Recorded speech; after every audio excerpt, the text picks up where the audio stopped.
Hello everyone! And for today's video ay magluluto tayo ng pakbet na nilagyan ko ng pork giniling. So ayan guys, niluto ko muna yung pork sa kawaling walang mantika.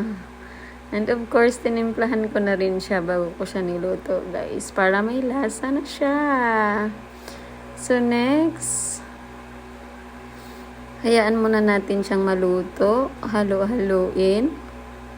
So, ayan na. Nag-brown na siya.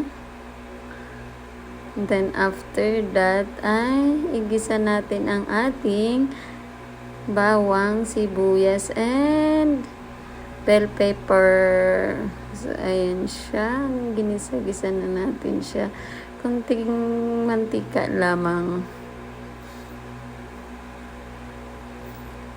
At isunod natin ang ating, sige lang, halu-haluin lang natin ang ating kalabasa.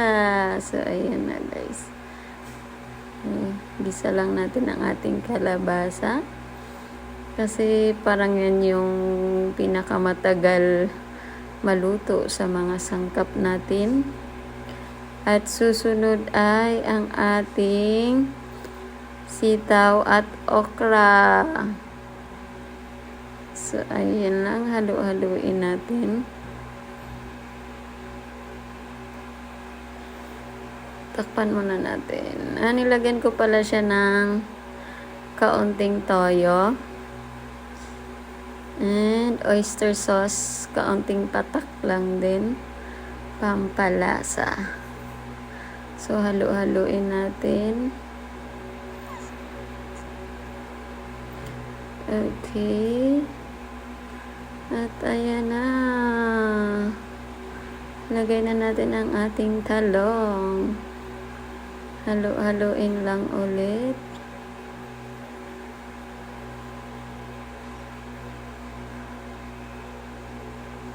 At nilagay ko na ang ating giniling.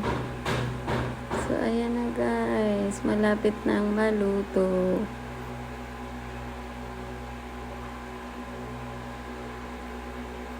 Mukhang yummy na siya.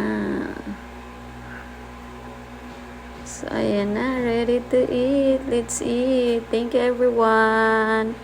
God bless.